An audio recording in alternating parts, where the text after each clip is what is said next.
ನಿನ್ನೆ ದಿವಸ ಬಲರಾಮ ನಂದಗೋಕುಲ ಯಾತ್ರೆ ಮಾಡಿದ ಕಥೆಯನ್ನ ಹರಿವಂಶದ ಹಿನ್ನೆಲೆಯಲ್ಲಿ ಗಮನಿಸಿದೆವು. ಶ್ರೀಗಾಲ ವಾಸುದೇವನ ಬಗ್ಗೆ ಒಂದು ಸಣ್ಣ ಮಾಹಿತಿ ಮೊನ್ನೆ ದಿವಸ ಹೇಳೋದು ಇರಬೇಕು. ಶ್ರೀಗಾಲ ವಾಸುದೇವನ ಎದೆ ಮೇಲೆ ಕೃಷ್ಣ ಚಕ್ರ ಪ್ರಯೋಗ ಮಾಡಿದ ಅಂತಿದೆ. ಹಾಗಾಗಿ ದೇಹವನ್ನು ಅರ್ಧ ಭಾಗ ಮಾಡಿದ ಅಂತ ಅಲ್ಲಿ ವರ್ಣನೆ ಇದೆ. ಭಾಗವತದಲ್ಲಿ ದಕ್ಷಿಣ ಭಾರತಕ್ಕೆ ಅನುಸಾರವಾದಂತಹ ಭಾಗವತದ ಪಾಠದಲ್ಲಿ ಕೃಷ್ಣ ಆ ಚಕ್ರದಿಂದ ಅವನ ಶಿರಸ್ಸನ್ನೇ ಕತ್ತರಿಸಿದ ಅಂತ ಕಥೆ ಇದೆ. ಹಾಗಾಗಿ ಮೊದಲು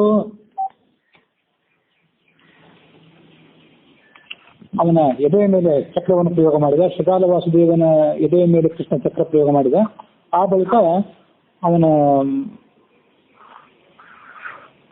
ಶಿರಸ್ಸಿಗೆ ಚಕ್ರವನ್ನು ಪ್ರಯೋಗ ಮಾಡಿ ಶಿರಸ್ಸನ್ನು ಕೂಡ ಕತ್ತರಿಸಿದ ಅಂತ ಅರ್ಥ ಮಾಡಬೇಕು. ಬಲರಾಮನ ನಂದಗೋಕುಲದ ಯಾತ್ರೆ ಹರಿವಂಶದಲ್ಲಿ ಬಂದದನ್ನು ನೋಡಿದ್ವಿ. ಅದಾದ ಬಳಿಕ ಭಾಗವತದಲ್ಲಿ ಬಲರಾಮ ನಂದಗೋಕುಲದ ಯಾತ್ರೆ ಮಾಡಿದಂಥ ಘಟನೆ ಇದೆ, ಅದನ್ನು ಕೂಡ ಗಮನಿಸಬೇಕು. ಆದ್ರೆ ಭಾಗವತದಲ್ಲಿ ಆ ನಂದಗೋಕುಲದ ಯಾತ್ರೆಯನ್ನ ಬಲರಾಮ ಮಾಡಿದ ಘಟನೆ ಏನಿದೆ ಅದು ಸ್ವಲ್ಪ ಅಧ್ಯಾಯಗಳ ಮುಂದೆ ಬರೋದಿದೆ, 65ನೇ ಅಧ್ಯಾಯದಲ್ಲಿ ಬರೋದಿದೆ. ಕೃಷ್ಣ ಬಲರಾಮ ಮೊದಲಾದವರಿಗೆ ಮಕ್ಕಳು ಮೊಮ್ಮಕ್ಕಳೆಲ್ಲ ಆದ್ಮೇಲೆ ಅವನು ಬಲರಾಮ ನಂದಗೋಕುಲ ಯಾತ್ರೆ ಮಾಡಿದ ಕಥೆ ಇದೆ. ಈ ಹರಿವಂಶದಲ್ಲಿ ಈಗಲೇ ಇನ್ನು ರುಕ್ಮಿಣಿ ವಿವಾಹ ಇತ್ಯಾದಿಗಳಾಗೋದಕ್ಕಿಂತ ಮೊದಲೇ ಬಲರಾಮ ನಂದಗೋಕುಲದ ಯಾತ್ರೆ ಮಾಡಿದ ಅಂತಿದೆ. ಆದ್ರೆ ಭಾಗವತದಲ್ಲಿ ಬರುವಂತೆ ಅವರಿಗೆ ಮಕ್ಕಳು ಮೊಮ್ಮಕ್ಕಳೆಲ್ಲ ಆದ್ಮೇಲೆ, ಅನಿರುದ್ಧನ ಮದುವೆ ಆದ್ಮೇಲೆ, ಬಾಣಾಸುರನ ನಿಗ್ರಹ ಆದ ಬಳಿಕ ಬಲರಾಮ ನಂದಗೋಕುಲ ಯಾತ್ರೆ ಮಾಡಿದ ಕಥೆ ಬಂದಿದೆ.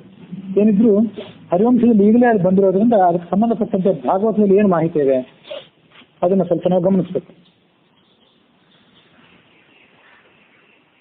ನಂದಗೋಪ ಮೊದಲಾದವರ ಸ್ನೇಹಿತರನ್ನ ನೋಡ್ಬೇಕು ಅಂತ ಬಲರಾಮ ಹೊರಟ ಅಂತ ಭಾಗವತದ ದಶಮಸ್ಕಂದದ ಉತ್ತರಾರ್ಧದ 65ನೇ ಅಧ್ಯಾಯದಲ್ಲಿ ಆ ಪ್ರಯಾಣ ಇದೆ. ಅವರಿಗೆಲ್ಲರೂ ಕೂಡ ಬಹಳ ಕಾತರ ಇತ್ತು ಬಲರಾಮನ ಕೃಷ್ಣ ಇತ್ಯಾದಿಗಳನ್ನು ನೋಡ್ಬೇಕು ಅಂತ.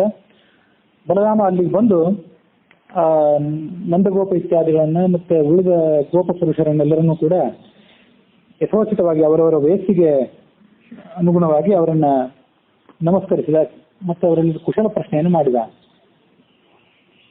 ಅವರೆಲ್ಲರೂ ಕೇಳಿದರು, ವಸುದೇವ ಮೊದಲಾದಂತಹ ನಮ್ಮ ಬಂಧುಗಳೆಲ್ಲರೂ ಕುಶಲಿಗಳಾಗಿದ್ದಾರೋ ಹೇಗೆ, ಅವರಿಗೆ ನಮ್ಮ ನೆನಪು ಬರ್ತಾ ಇದೆಯೋ ಹೇಗೆ, ನೀವೀಗ ದ್ವಾರಕೆ ಅನ್ನುವಂತಹ ಅಭೇದ್ಯವಾದ ನಗರವನ್ನ ಆಶ್ರಯಣ ಮಾಡ್ಕೊಂಡಿದ್ದೀರಿ, ಸಮುದ್ರ ಮಧ್ಯದಲ್ಲಿ ಅಲ್ಲಿ ವಾಸ ಮಾಡ್ತಿದ್ದೀರಿ, ಕೃಷ್ಣ ಕುಶಲಿಯಾಗಿದ್ದಾನೇನೋ ಅಂತ ಕೇಳಿದರು. ಆ ಬಲರಾಮನ ದರ್ಶನದಲ್ಲಿ ಆಸಕ್ತರಾದಂತಹ ಗೋಪಿಯರು ಉಳಿದು ಯಾವುದೇ ಪ್ರಶ್ನೆ ಕೇಳಲಿಲ್ಲ. ಅಂತ ಕೇಳೋದು, ಕಚ್ಚಿದಾಸ್ಯ ಸುಖಂ ಕೃಷ್ಣ ಪುರಸ್ತ್ರೀ ಜನವಲ್ಲಭ, ಪಟ್ಟಣದ ಸ್ತ್ರೀಯರಿಗೆ ವಲ್ಲಭನಾದಂತ ಕೃಷ್ಣ ಸುಖವಾಗಿದ್ದಾನೇನೋ ಅಂತ ಕೇಳಿದರು. ಉಳಿದವರು ವಸುದೇವ ಉಗ್ರಸೇನ ಸರಿ ಕೆಲಸಗಳಿಲ್ಲ, ಕೃಷ್ಣನ ಬಗ್ಗೆ ಬೇರೆ ಏನು ಕೇಳಲಿಲ್ಲ. ಪುರಸ್ತ್ರೀ ಜನ ವಲ್ಲಭನಾದಂತ ಕೃಷ್ಣ ಕುಶಲಿಯಾಗಿದ್ದಾನೇನೋ ಅಂತ ಕೇಳಿದರು.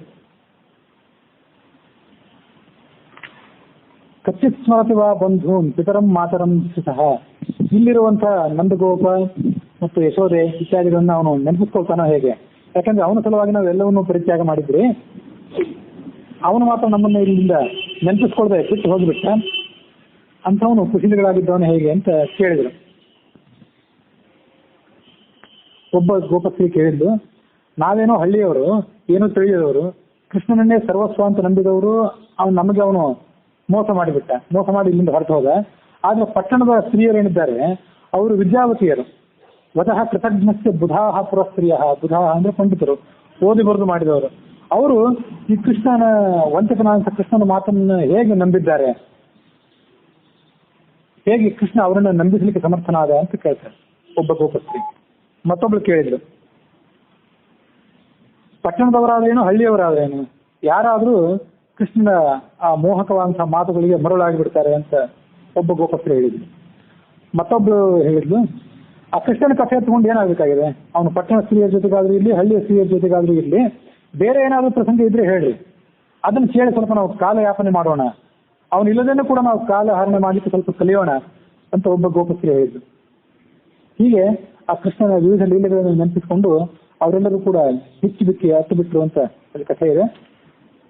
ಆಮೇಲೆ ಆ ಬಲರಾಮ ಅವರೆಲ್ಲರಿಗೂ ಕೂಡ ಕೃಷ್ಣ ಕಳಿಸಿದಂತ ಹೃದಯಂಗಮವಾದಂತಹ ಸಂದೇಶಗಳಿಂದ ಆ ಗೋಪ ಸ್ತ್ರೀಯರೆಲ್ಲರನ್ನು ಕೂಡ ಸಮಾಧಾನಗೊಳಿಸಿದ. ವಸಂತ ಋತುವಿನ ಚೈತ್ರ ಮತ್ತು ವೈಶಾಖ 2 ಮಾಸಗಳಲ್ಲಿ ಬಲರಾಮ ಅಲ್ಲೇ ಇದ್ದ ಅಂತ ಆ ಭಾಗವತ ಹೇಳುವಂತ ಮಾಹಿತಿ. ಈ ಬಲರಾಮ ಮಾತ್ರ ನಂದಗೋಕುಲಕ್ಕೆ ಬಂದ ಅವರೆಲ್ಲರನ್ನು ಭೇಟಿಯಾದ ಅಂತ ನಾವು ನೋಡಿದ್ವಿ. ಆದ್ರೆ ಪದ್ಮಪುರಾಣ ಹೇಳುವಂತೆ ಕೃಷ್ಣನೂ ಕೂಡ ಒಮ್ಮೆ ಆ ನಂದಗೋಕುಲಕ್ಕೆ ಬಂದು 2 ತಿಂಗಳು ಅಲ್ಲಿದ್ದ ಅಂತ ಕಥೆ ಇದೆ. ಯಾವ ಮಾಸ ಅಂತ ಅಲ್ಲಿಲ್ಲ, ಅಂತೂ 2 ತಿಂಗಳ ಸಮಯ ಕೃಷ್ಣನು ಕೂಡ ಅಲ್ಲಿ ಕಳೆದ ಅಂತಿದೆ. ಅದು ಯಾವಾಗ ಅಂದ್ರೆ ಧರ್ಮರಾಜನ ರಾಜಸೂಯ ಯಾಗ ಸಮಾಪ್ತ ಆದ ಬಳಿಕ ಶಿಶುಪಾಲನ ವಧೆ ಅಲ್ಲಿ ಆಯ್ತಲ್ಲ. ಶಿಶುಪಾಲ ಸತ್ತದನ್ನು ನೋಡಿ ದಂತವಕ್ರನು ಕೂಡ ಜಯ ವಿಜಯರ ಶಿಶುಪಾಲ ಮತ್ತು ದಂತವಕ್ರರು ಶಿಶುಪಾಲ ಸತ್ತದನ್ನು ಕೇಳಿ ದಂತವಕ್ರನಿಗೆ ಅದನ್ನು ತಡೆಯಲಿಕ್ಕಾಗಲಿಲ್ಲ. ಆ ದಂತವಕ್ರ ಕೃಷ್ಣನ ಮೇಲೆ ದಂಡೆತ್ತಿ ಬಂದ.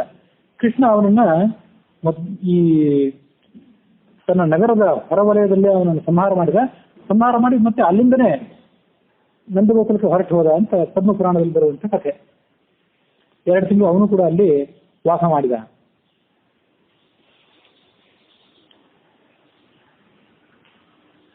ಈ ಬಲರಾಮ ಆ ನಂದಗೋಕುಲದಲ್ಲಿ ವೃಂದಾವನದಲ್ಲಿ ವಾಸ ಮಾಡ್ತಿದ್ದಾಗ ಆ ಗೋಪಸ್ತ್ರೀಯರಿಗೆ ಸಂತೋಷ ಮಾಡ್ತಾ ಅದು ವಾಸ ಮಾಡಿದ ಅಂತಿದೆ. ಭಾಗವತದಲ್ಲಿ ಮತ್ತು ತಾತ್ಪರ್ಯ ವ್ಯಾಖ್ಯಾನದಲ್ಲಿ ಎರಡರಲ್ಲೂ ಕೂಡ ಬರುವ ಮಾಹಿತಿಯಂತೆ ಕೃಷ್ಣನ ಜೊತೆಗೆ ವಿಹಾರ ಮಾಡಿದ ಸ್ತ್ರೀಯರು ಬೇರೆ ಮತ್ತು ಬಲರಾಮನ ಜೊತೆಗೆ ವಿಹಾರ ಮಾಡಿದ ಸ್ತ್ರೀಯರು ಬೇರೆ. ಹಿಂದೆ ಬಲರಾಮ ಶಂಖಚೂಡ ಅನ್ನುವಂಥ ಒಬ್ಬ ರಾಕ್ಷಸನ ಸಂಹಾರ ಮಾಡಿದ್ದ ಅಲ್ಲೇ ಇದ್ದಾಗ.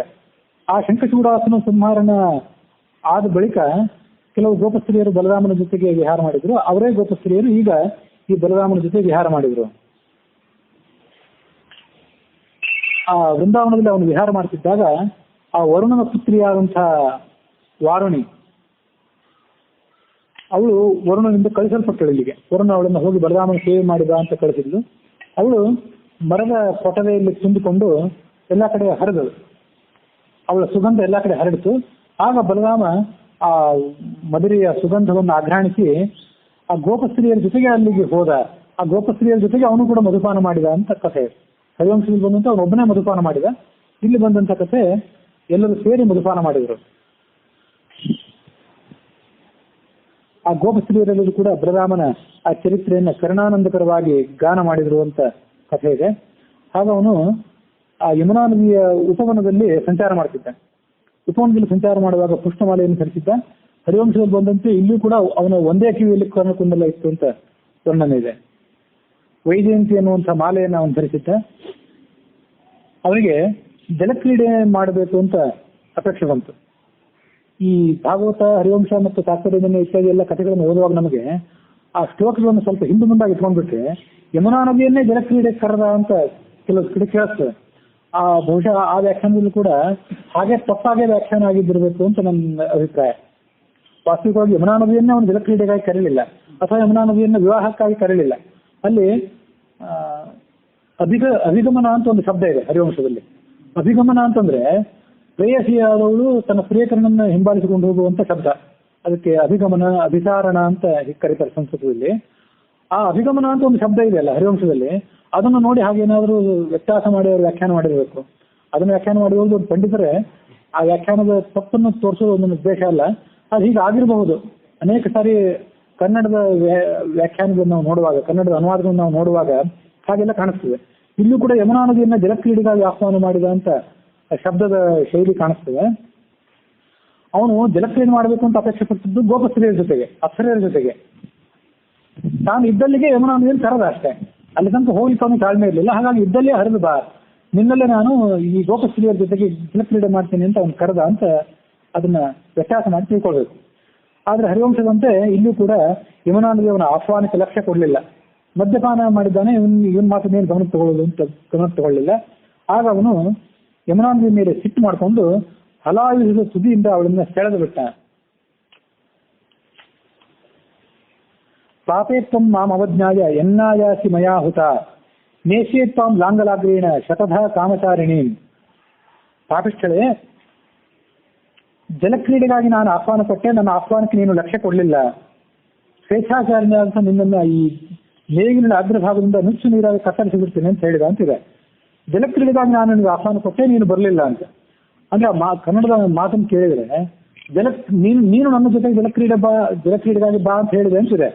ಸಂಸ್ಕೃತದಲ್ಲಿ ಪಾಪೇತ್ವಂ ಮಾಂ ಅವಜ್ಞಾಯ, ನನ್ನನ್ನು ತಿರಸ್ಕಾರ ಮಾಡಿದ್ದೀನಿ. ಎನ್ ನಾಯಾಸಿ ಮಯಾಹುತ, ನಾನು ನಿನ್ನನ್ನು ಕರೆದೆ. ಇಲ್ಲಿ ನಾನು ಗೋಪಸ್ತ್ರೀಯರ ಜೊತೆಗೆ ಜಲಕ್ರೀಡೆ ಮಾಡಬೇಕಾಗಿದೆ, ಇಲ್ಲಿ ಬಾ ಅಂತ ನಿನ್ನನ್ನು ಕರೆದೆ, ಆದ್ರೆ ನೀನು ಬರಲಿಲ್ಲ ಅಂತ ಅದರ ವ್ಯತ್ಯಾಸ ತಿಳ್ಕೋಬೇಕು ನಾವು. ಮಯಾ ಆಹುತ, ನಾನು ನಿನ್ನನ್ನು ಕರೆದೆ, ನೀನು ನನ್ನಿಂದ ಕರೆಯಲ್ಪಟ್ಟಿ ಆದ್ರೆ ಬರಲಿಲ್ಲ, ಹಾಗಾಗಿ ಬರಲಿಲ್ಲ ಆದ್ರಿಂದ ನಿನ್ನನ್ನು ನಾನೀಗ ನುಚ್ಚು ನೀರಾಗಿ ಮಾಡ್ತೇನೆ ಅಂತ ಹೇಳಿದ ಅಂತ. ಆಗ ಯಮುನಾನಿಗೆ ಭಯದಿಂದ ನಡುವಿಗಳು ಮೂರ್ತಿಮಂತವಾಗಿ ಅಲ್ಲಿ ಬಂದು, ರಾಮ ರಾಮ ಮಹಾಬಾಹೋ ನಜಾನೇ ತವ ವಿಕ್ರಮಂ, ನಿನ್ನ ಪರಾಕ್ರಮದ ಪರಿಚಯ ನನಗೆ ಈಗ ಒಂದು ಕ್ಷಣದಲ್ಲಿ ಮರೆತು ಹೋಗಿತ್ತು. ಆದ್ರೆ ನೀನು ಸ್ವಯಂ ಶೇಷನ ಅವತಾರ, ನಿನ್ನ ಹೆಡೆಯ ಮೇಲೆ ನೀನು ಇಡೀ ಜಗತ್ತನ್ನು ಧರಿಸಿದಂಥವನು, ಹಾಗೆ ನಾನು ನಿನಗೆ ಶರಣಾಗತವಾಗಿದ್ದೇನೆ, ನನ್ನ ಕ್ಷಮಿಸು ಅಂತ ಕೇಳ್ಕೊಂಡು ಯಮುನಾ ನದಿಯನ್ನು ಬಲರಾಮ ಬಿಟ್ಟು ಬಿಟ್ಟ. ಗೋಪಸ್ತ್ರೀಯರ ಜೊತೆಗೆ ಅವನು ಯಮುನಾ ನದಿಯ ನೀರಿನಲ್ಲಿ ಜಲಕ್ರೀಡೆ ಮಾಡಿದ. ಬಹಳ ಹೊತ್ತು ಜಲಕ್ರೀಡೆ ಮಾಡಿದ ನಂತರ ವರುಣನಿಂದ ಕಳಿಸಲ್ಪಟ್ಟಂತ ಕಾಂತಿದೇವಿ ಅನ್ನೋ ಅಲ್ಲಿ ಬಂದ್ಲು ಅಂತಿದೆ. ಇದು ಮೊನ್ನೆ ಹೇಳಿದ್ದೆ. ಹರಿವಂಶದಲ್ಲಿ ವಾರುಣಿ ಅಂತ ಒಬ್ಬಳ ಪತ್ನಿ, ಕಾಂತಿ ಅಂತ ಮತ್ತೊಬ್ಬಳ ಪತ್ನಿ, ಶ್ರೀ ಅಂತ ಮತ್ತೊಬ್ಬಳ ಪತ್ನಿ ಅಂತ ಹೇಳಿದ್ದೆ. ಈ ಭಾಗವತದಲ್ಲಿ ಕಾಂತಿ ಅಂತನೂ ಈ ಸ್ತ್ರೀಯ ಪ್ರಸ್ತಾವ ಇಲ್ಲಿದೆ.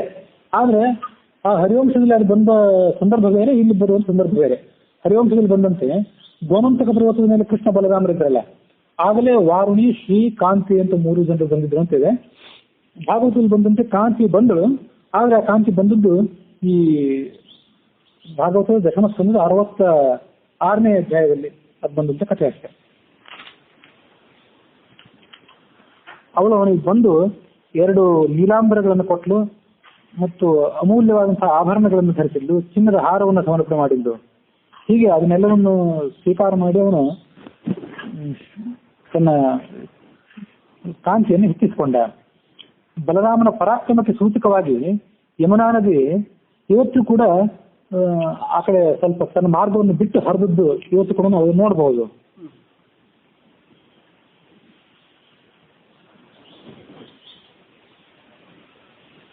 ಹೀಗೆ ಆ ಬಲರಾಮ 2 ತಿಂಗಳ ಕಾಲ ಆ ಯಮುನಾ ನದಿಯ ತೀರದಲ್ಲಿ, ನಂದಗೋಕುಲದಲ್ಲಿ ಮತ್ತು ಬೃಂದಾವನದಲ್ಲಿ ವಿಹಾರವನ್ನು ಮುಗಿಸಿ ಆ ಬಳಿಕ ದ್ವಾರಕಾ ನಗರಕ್ಕೆ ಬಂದು ಮುಟ್ಟಿದ ಅನ್ನೋದಿಗೆ ಆ ಭಾಗವತದ ದಶಮಸ್ಕಂದದ 66ನೇ ಅಧ್ಯಾಯ ಅಲ್ಲಿಗೆ ಸಮಾಪ್ತ ಆಗಿದೆ. ಸ್ವಲ್ಪ ವಕ್ರವಾಗಿ ಅಂತ ನೋಡ್ತೀವಿ. ನಾನು ಅವರು ವೃಂದಾವನಕ್ಕೆ ಹೋಗಿದ್ದೇನೆ, ಹೌದು, ಆದ್ರೆ ಅದನ್ನು ನೋಡಿಲ್ಲ. ಕಥೆನೂ ಅವಾಗ ನೆನಪಿಗೆ ಬರಲಿಲ್ಲ. ಅಥವಾ ಬಲರಾಮ ಹೀಗೆ ನೇಗಿಲಿನಿಂದ ಸೆಳೆದಿದ್ದರಿಂದ ಈ ನದಿಯ ಸ್ವಲ್ಪ ವಕ್ರವಾಗಿ ಹರಿದಂತೂ ನಾವು ಯಾಕೆ ತೋರಿಸಲಿಲ್ಲ. ಮತ್ತೊಮ್ಮೆ ಆಗುವುದಾಗಿ ನೋಡ್ಬೇಕಷ್ಟೆ. ಹೀಗೆ ಆ ಬಲರಾಮ ನಂದಗೋಕುಲಕ್ಕೆ ಯಾತ್ರೆ ಮಾಡಿದ ಕಥೆಯನ್ನ ನಾವು ನೋಡ್ತೀವಿ. ಅದಾದ ಮುಂದಿನ ಕಥೆ ಇರೋದೇನಂತಂದ್ರೆ ರುಕ್ಮಿಣಿಯ ಸ್ವಯಂವರದ ಕಥೆ. ರುಕ್ಮಿಣಿಯ ಸ್ವಯಂವರದ ಕಥೆ ಭಾಗವತದಲ್ಲಿ ಮತ್ತು ಹರಿವಂಶದಲ್ಲಿ ಮತ್ತು ತಾತ್ಪರ್ಯದಲ್ಲಿ ಬೇರೆ ಬೇರೆ ಅನುಕ್ರಮದಲ್ಲಿ ಬಂದಿದೆ. ಅದನ್ನು ನಾವು ವಿಭಿನ್ನ ಸಂದರ್ಭಗಳಲ್ಲಿ ಅದನ್ನು ಗಮನಿಸಬೇಕು.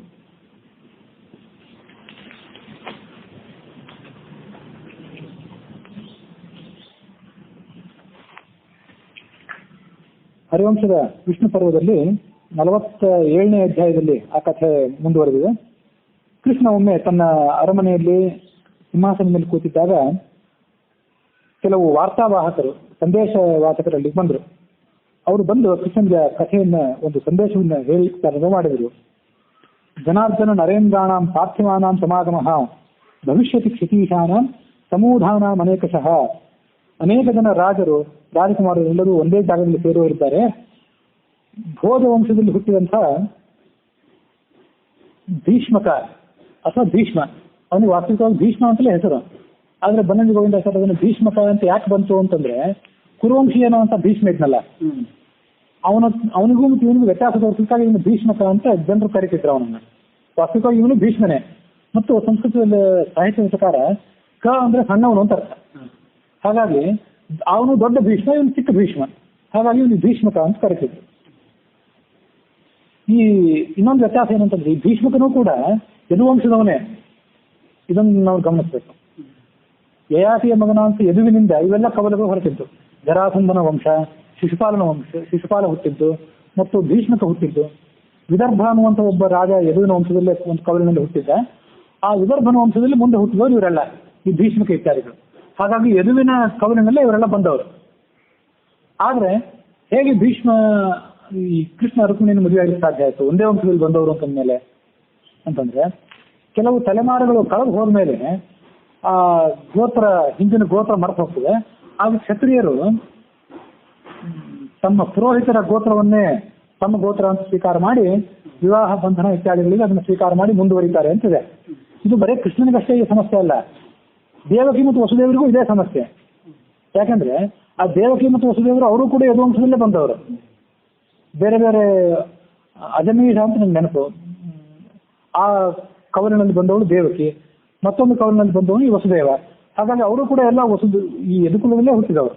ಮದುವೆ ಹೇಗಾದ್ರು ಅಂತಂದ್ರೆ ಹೀಗಿರೋದ್ರಿಂದ. ಹಾಗಾಗಿ ಇದರಿಂದ ಒಟ್ಟಾರೆ ಕೃಷ್ಣ ರುಕ್ಮಿಣಿಯನ್ನು ಮತ್ತು ಸತ್ಯಭಾಮಿಯನ್ನ, ರುಕ್ಮಿಣಿ ಸತ್ಯಭಾಮಿ ಇಬ್ಬರು ಕೂಡ ಯದುಕುಲದಲ್ಲೇ ಹುಟ್ಟಿದವರು ಮತ್ತು ಎಲ್ಲರೂ ಕೂಡ ದ್ವಾರಕಾ ಅನ್ನುವಂಥ ನಗರದಲ್ಲೇ ವಾಸ ಮಾಡ್ತಿದ್ರು, ಈ ಕೃಷ್ಣ ಮತ್ತು ಸತ್ಯಭಾಮಿ ಇಬ್ರು ಕೂಡ. ಆಗ ರುಕ್ಮಿಣಿ ಒಬ್ಬರು ಮಾತ್ರ ವಿದರ್ಭ ನಗರದಲ್ಲಿ. ವಿದರ್ಭ ನಗರ ಅಂದ್ರೆ ಇವತ್ತಿನ ನಾಗ್ಪುರ್, ಮಹಾರಾಷ್ಟ್ರದ ಪೂರ್ವ ಭಾಗದ ಪ್ರದೇಶ ಏನಿದೆ ಅದು ವಿದರ್ಭ ನಗರ. ಆ ವಿದರ್ಭ ಸಾಮ್ರಾಜ್ಯದ ರಾಜಧಾನಿ ಕುಂಡಿನಪುರ ಅಂತ. ಅಲ್ಲಿ ಭೀಷ್ಮಕ ರಾಜ ವಾಸ ಮಾಡ್ತಿದ್ದ. ಅವನ ಮಗಳೇ ಈ ರುಕ್ಮಿಣಿ. ಅವಳ ಅಣ್ಣನಾದಂಥ ರುಕ್ಮಿಣಿ ಅನ್ನೋ ಇವತ್ತು ರುಕ್ಮಿಣಿ ಒಂದು ಸ್ವಯಂವರವನ್ನ ಏರ್ಪಡಿಸುವವನಿದ್ದಾನೆ. ಅವನು ಇಲ್ಲಿಗೆ ಬಂದಿದ್ದಾನೆ. ಅಲ್ಲಿಯ ಜನರ ಮುಖದಿಂದ ನಾವು ಈ ವಾರ್ತೆಯನ್ನು ಕೇಳಿದ್ದೇವೆ. ರುಕ್ಮಿಣಿ ಎನ್ನುವಂಥ ಈ ತಂಗಿ ಇದ್ದಾರೆ. ರುಕ್ಮಿಣಿ ಅಥವಾ ಅದನ್ನ ರುಗ್ಮಿಣಿ ಅಂತ ಕರೀತಾರೆ, ಗ ಅಂತ ಕೂಡ ಕರೆಯೋದಿದೆ. ಯಾಕಂದ್ರೆ ಸಂಸ್ಕೃತದಲ್ಲಿ ರುಗ್ಮ ಅಂದ್ರೆ ಬಂಗಾರ ಅಂತ ಅರ್ಥ. ರುಗ್ಮಿಣಿ ಅಂದ್ರೆ ಅವರೆಲ್ಲರಿಗೂ ಕೂಡ ರುಕ್ಮಿ ಅಂತ ಅವನಿಗೆ ಹೆಸರು, ರುಗ್ಮಿಣಿ ಅಂತ ಇವಳಿಗೆ ಹೆಸರು. ಅವನಿಗೆ ರುಗ್ಮವಂತ ಹೀಗೊಂದು 4-5 ಜನ ಸಹೋದರರಿದ್ರು ಅಂತ ಇಲ್ಲೇ ಹರಿವಂಶದಲ್ಲಿ ಅಥವಾ ಭಾಗವತದಲ್ಲಿ ಮುಂದೆ ಎಲ್ಲ ಒಂದ್ ಕಡೆ ಬರೋದಿಲ್ಲ. 5 ಜನ ಅವ್ರ ಸಹೋದರರಿದ್ರು. ಇವಳು ರುಗ್ಮಿಣಿ ಅಂತ ಅವಳಿಗೆ ಸಹೋದರಿ. ಅಂತೂ ರುಗ್ಮ ಅಂದ್ರೆ ಬಂಗಾರದಂತಹ ಗುಣ ನಡತೆ ಇತ್ಯಾದಿ ಉಳ್ಳವಳಾದ್ರಿಂದ, ಶ್ರೇಷ್ಠ ಸ್ತ್ರೀ ಆದ್ರಿಂದ ಅವಳು ರುಗ್ಮಿಣಿ ಅಂತ ಬಂದಿರಬಹುದು ಅಂತ ಅದನ್ನ ಗಮನಿಸಬೇಕು. ಹಾಗಾಗಿ ಎಲ್ಲ ರಾಜರು ಕೂಡ ಆ ಸ್ವಯಂವರದಲ್ಲಿ ಭಾಗವಹಿಸುವುದಕ್ಕಾಗಿ ಕುಂಡಿನಪುರಕ್ಕೆ ಹೋಗುವವರಿದ್ದಾರೆ. ಇನ್ನು ಇವತ್ತಿಗೆ ಸರಿಯಾಗಿ 3ನೇ ದಿವಸಕ್ಕೆ ಆ ಸ್ವಯಂವರ ನಡೆಯೋದಿದೆ. ನಾವು ಅಲ್ಲಿಗೆ ಹೋಗ್ಬೇಕು ಅಥವಾ ಆ ಸ್ವಯಂವರದಲ್ಲಿ ಉತ್ಸಾಹ ತೋರಿಸದೆ ಇಲ್ಲೇ ಉಳಿಬೇಕು, ಅದನ್ನೇ ವಿಚಾರ ಮಾಡಿ ಅಂತ ಆ ವಾರ್ತಾವಾಚಕರೆಲ್ಲ ಕೃಷ್ಣನಿಗೆ ಹೇಳಿದರು. ಆ ರುಕ್ಮಿಗೆ ಕೃಷ್ಣನ ಮೇಲೆ ದ್ವೇಷ, ಅವನೊಬ್ಬ ರಾಕ್ಷಸ. ರುಕ್ಮಿಗೆ ಕೃಷ್ಣನ ಮೇಲೆ ದ್ವೇಷ ಇದ್ದಿದ್ದರಿಂದ ಅವನು ಕೃಷ್ಣನಿಗೆ ಆಹ್ವಾನನೆ ಕೊಟ್ಟಿರಲಿಲ್ಲ. ಶಿಶುಪಾಲನಿಗೆ ಅವಳನ್ನು ಮದುವೆ ಮಾಡಿಕೊಡ್ಬೇಕು ಅಂತ ಅವನ ಆಲೋಚನೆ.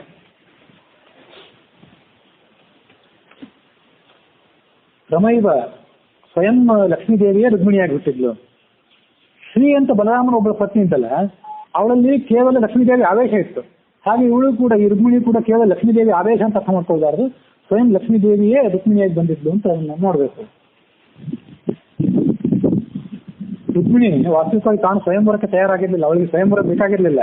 ಕೃಷ್ಣನನ್ನೇ ಮದುವೆ ಆಗಬೇಕು ಅಂತ ಅವಳು ಅಪೇಕ್ಷೆ ಪಟ್ಟಿದ್ಲು. ಕೃಷ್ಣನ ಗುಣಗಳನ್ನು ಆಕೆ ಕೇಳಿದ್ಲು, ಕೃಷ್ಣನನ್ನೇ ಅವಳು ಬಯಸಿದ್ಲು. ಕೃಷ್ಣನು ಕೂಡ ಅವಳ ಗುಣ ವರ್ಣನೆಯನ್ನು ಕೇಳಿದ್ದ. ಈ ರುಕ್ಮಿಣಿ ಅಂದ್ರೆ ಯಾರು ಅಂದ್ರೆ ಇಲ್ವಲ ಅನ್ನುವಂಥ ಒಬ್ಬ ರಾಕ್ಷಸ. ಇಲ್ವಲ ಅನ್ನುವ ರಾಕ್ಷಸ, ಅವನಲ್ಲಿ ಶುಚಿ ಅನ್ನುವಂಥ ಒಬ್ಬ ಅಗ್ನಿಪುತ್ರನ ಆವೇಶ ಇತ್ತು. ಇವನು ಮಹಾಪರಾಕ್ರಮನೂ ಆಗಿದ್ದ ಈ ರುಕ್ಮಿ. ಧ್ರುವ ಅನ್ನುವಂಥ ಒಬ್ಬ ಕಿಂಪುರುಷ, ಯಕ್ಷರು ಕಿಂಪುರುಷರು ಗಂಧರ್ವರು ಕಿನ್ನರರು ಅಂತ ಇರ್ತಾರಲ್ಲ, ಅವರಲ್ಲಿ ಧ್ರುವ ಅನ್ನುವಂಥ ಒಬ್ಬ ಕಿಂಪುರುಷ, ಅವನಿಂದ ಧನುರ್ವೇದವನ್ನು ಅಭ್ಯಾಸ ಮಾಡಿದ್ದಾನೆ, ದೊಡ್ಡ ಪರಾಕ್ರಮಿ. ವಿಜಯ ಅನ್ನುವಂಥ ಒಂದು ಧನಸ್ಸು ಈ ರುಕ್ಮಿಯ ಕಡೆ ಇತ್ತು, ಅದು ಇಂದ್ರನ ಧನಸ್ಸು. ಈ ವರುಣನ ಗಾಂಡೀವ ಧನಸ್ಸು, ವಿಷ್ಣುವಿನ ಶಾರ್ಣ ಧನಸ್ಸು ಏನಿದೆಯಲ್ಲ, ಅದಕ್ಕೆ ಸಮಾನವಾದಂಥ ಧನಸ್ಸು, ಅಷ್ಟೇ ಮಹತ್ವದ ಧನಸ್ಸು ಇದು ವಿಜಯ ಅನ್ನುವಂಥ ಧನಸ್ಸು. ಆ ರುಗ್ಮಿಗೆ ರಾಕ್ಷಸನಾದ್ರಿಂದ ಕೃಷ್ಣನ ಬಗ್ಗೆ ದ್ವೇಷ ಇತ್ತು. ಅವನು ಶಿಶುಪಾಲನಿಗೆ ಅವಳನ್ನು ಮದುವೆ ಮಾಡಿಕೊಡ್ಬೇಕಂತ ಮಾಡಿದ್ದ. ಜರಾಸಂಧಾದಿಗಳು ಶಿಶುಪಾಲನ ಸಮೀಪಕ್ಕೆ ಅಲ್ಲಿಗೆ ಬಂದರು. ಅವರು ಶಿಶುಪಾಲ ಇತ್ಯಾದಿಗಳನ್ನು ಕರೆದುಕೊಂಡು ಆ ಸ್ವಯಂವರಕ್ಕೆ ಭಾಗವಹಿಸಬೇಕಂತ ಬಂದರು. ವಾರ್ತಾವಾಹಿಗಳು ಬಂದು ಹೇಳಿದ್ರು ಕೃಷ್ಣನಿಗೆ ಹರಿವಂಶದಲ್ಲಿ, ರುಕ್ಮಿಣಿಯ ಸ್ವಯಂವರ ಆಗೋದಿದೆ, ನಾವು ಹೋಗ್ಬೇಕೋ ಬೇಡ ವಿಚಾರ ಮಾಡಿ ಅಂತ. ಕೃಷ್ಣನಿಗೆ ಒಮ್ಮೆಲೆ ಎದೆ ಮೇಲೆ ಮುಳ್ಳು ನಚ್ಚಂಗಾಯ್ತು ಅಂತ ವರ್ಣನೆ ಇದೆ ಹರಿವಂಶದಲ್ಲಿ. ಅಂದ್ರೆ ಅವ್ನು ಸ್ವಯಂ ಭಗವಂತ ಆದ್ರಿಂದ ಅವಳು ತನಗೆ ಸೇರುವವಳು, ತನಗೆ ಸೇರ್ತಾಳೆ ಅಂತೆಲ್ಲ ಅವನಿಗೆ ಭರವಸೆ ಇದ್ದಿರಬೇಕು. ಅದೇನೇ ಇರಲಿ, ಅದು ಒಂದು ಕಾವ್ಯ ಅನ್ನೋ ದೃಷ್ಟಿಯಿಂದ ನಾವು ಅದನ್ನು ಅಧ್ಯಯನ ಮಾಡಿದರೆ ಎಲ್ಲಿ ರುಕ್ಮಿಣಿ ಬೇರೆಯವ್ರ ಪಾಲಾಗಿರ್ತಾಳೋ ಅಂತ ಅವನಿಗೊಂದು ಚಿಂತೆ ಆಯ್ತು. ಹಾಗಾಗಿ ಎದೆ ಮೇಲೆ ಒಂದು ಚೆಲ್ಲ ನಾಟಿದಂತಾಯ್ತು. ಕೂಡಲೇ ಯಾರೋ ಸೈನಿಕರನ್ನು ಕರ್ಕೊಂಡು ಕುಂಡಿನಪುರಕ್ಕೆ ಪ್ರಯಾಣವೇ ಮಾಡಬೇಕ. ಆಗ ಉಗ್ರಸೇನಾದಿಗಳು ಒಂದು ಹೊರಡಬೇಕು ಅಂತ ಪ್ರಯತ್ನ ಪಟ್ಟು ಉಗ್ರಸೇನಿಗೆ ಅವನು ಹೇಳಿದಂತೆ, ಮಹಾರಾಜನೇ, ನಮ್ಮ ಅಣ್ಣನಾದಂಥ ಬಲರಾಮ ಮತ್ತು ನೀನು ಇಲ್ಲೇ ಇರಿ. ಯಾಕಂದ್ರೆ ಈ ನಮ್ಮ ಶತ್ರುಗಳು ತುಂಬಾ ಜನ ಇದ್ದಾರೆ, ಈಗ ಅವರಲ್ಲಿ ಕೆಲವರು ಕಪಟಿಗಳು ಇದ್ದಾರೆ. ನಾನು ಆ ಕಡೆ ರುಕ್ಮಿಣಿಯ ಸ್ವಯಂವರಕ್ಕೆ ಹೋಗಿದ್ದೇನೆ ಅಂತ ತಿಳ್ಕೊಂಡು ಈ ಕಡೆ ಯಾರು ದಂಡೆತ್ತಿ ಬಂದಿರಬಹುದು. ಹಾಗಾಗಿ ಬಂದಂತಹ ರಾಕ್ಷಸರನ್ನು ಎದುರಿಸಲಿಕ್ಕೆ ನಮ್ಮ ಅಣ್ಣನಾದಂತಹ ಬಲರಾಮ ಮತ್ತು ನೀವು ಇಲ್ಲೇ ಇರಿ ಅಂತ ಕೇಳ್ಕೊಂಡ. ಆಗ ಆ ಉಗ್ರಸೇನ ಹೇಳಿದ, ನಾನು ಹೇಳೋ ಒಂದು ಮಾತು ಕೇಳು, ನಿನ್ನನ್ನು ಬಿಟ್ಟು ನನಗೆ ಈ ರಾಜ್ಯವೂ ಬೇಡ, ಈ ಸಾಮ್ರಾಜ್ಯವೂ ಬೇಡ, ರಾಜಧಾನಿಯೂ ಬೇಡ, ಏನೂ ಬೇಡ, ನಿನ್ನ ಜೊತೆಗೆ ನಾನು ಬಂದು ಬಿಡ್ತೇನೆ. ಹಾಗಾಗಿ ನಿನ್ನ ಪರಾಕ್ರಮದ ರಕ್ಷಣೆ ಈ ದ್ವಾರಕಾನಗರಕ್ಕಿದೆ ಇರೋದ್ರಿಂದ ಇದಕ್ಕೆ ಯಾವುದೇ ತೊಂದರೆ ಇಲ್ಲ. ನಾನು ದ್ವಾರಕಾನಗರ ಅಂತ ಹೇಳಿ ಒಂದು ತಪ್ಪು ಮಾಡಿದೆ. ಇನ್ನೂ ದ್ವಾರಕಾನಗರ ಸೃಷ್ಟಿ ಆಗಿಲ್ಲ. ಹರಿವಂಶದಲ್ಲಿ ಬರುವ ಮಾಹಿತಿ ಪ್ರಕಾರ ಇನ್ನೂ ದ್ವಾರಕಾನಗರ ಸೃಷ್ಟಿ ಆಗಿಲ್ಲ. ಅವರೆಲ್ಲ ಇನ್ನೂ ಮಥುರಾನಗರದಲ್ಲೇ ಇದ್ದಾರೆ. ಭಾಗವತದಲ್ಲಿ ಬರುವ ಮಾಹಿತಿ ಅಂತ ದ್ವಾರಕಾನಗರ ಈಗಾಗಲೇ ಸೃಷ್ಟಿಯಾಗಿ ಹೋಗಿದೆ. ಅದನ್ನು ನಾವು ಇನ್ನೂ ಮುಂದೆ ನೋಡಬೇಕಾಗಿದೆ. ಹಾಗಾಗಿ ಮಥುರಾನಗರದಲ್ಲಿ ನಾನು ಇರ್ಲಿಕ್ಕೆ ಅಪೇಕ್ಷೆ ಪಡೋದಿಲ್ಲ, ನನಗೆ ಕರ್ಕೊಂಡು ಹೋಗು ಅಂತ ಹೇಳಿದೆ. ಆಯ್ತು, ಹಾಗೆ ಆಗಲಿ ಅಂತ ಹೇಳಿದ ಕೃಷ್ಣ. ಅವರೆಲ್ಲರೂ ಕೂಡ ಸಾಯಂಕಾಲದ ಸಮೀಪಕ್ಕೆ ಆ ಭೀಷ್ಮಕರ ಮನೆಯನ್ನು ಸೇರಿದ್ರು. ಕುಂಡಿನಪುರ 100 ಶಿಬಿರಗಳಿಂದ ಅಲಂಕೃತವಾಗಿತ್ತು. ಯಾಕಂದ್ರೆ ಬಂದ ರಾಜರಿಗೆ ವಸತಿಗಾಗಿ ಅಲ್ಲಿ ಅವರು ವ್ಯವಸ್ಥೆ ಮಾಡಿದ್ರು. ಆಗ ಈ ಕೃಷ್ಣ ಗರುಡನನ್ನ ಸ್ಮರಣೆ ಮಾಡ್ಕೊಂಡ ಅಂತಿದೆ. ಗರುಡ ಸ್ಮರಣೆ ಮಾಡ್ಕೊಂಡು, ಗರುಡನಿಗೆ ಅವಾಗಲೇ ಹೇಳಿದ್ನಲ್ಲ, ಆ ಗೋಮಂತಕ ಪರ್ವತದ ಸಂದರ್ಭದಲ್ಲಿ ಗರುಡನಿಗೆ ಕೃಷ್ಣ ಹೇಳಿದ್ದ, ನಾನು ಸ್ಮರಣೆ ಮಾಡ್ಕೊಂಡ್ಕೂಡಲೇ ನೀನು ಬರಬೇಕು ಅಂತ. ಹಾಗಾಗಿ ಗರುಡ ಕೂಡಲೇ ಬಂದ. ಆ ಗರುಡ ಬಂದಾಗ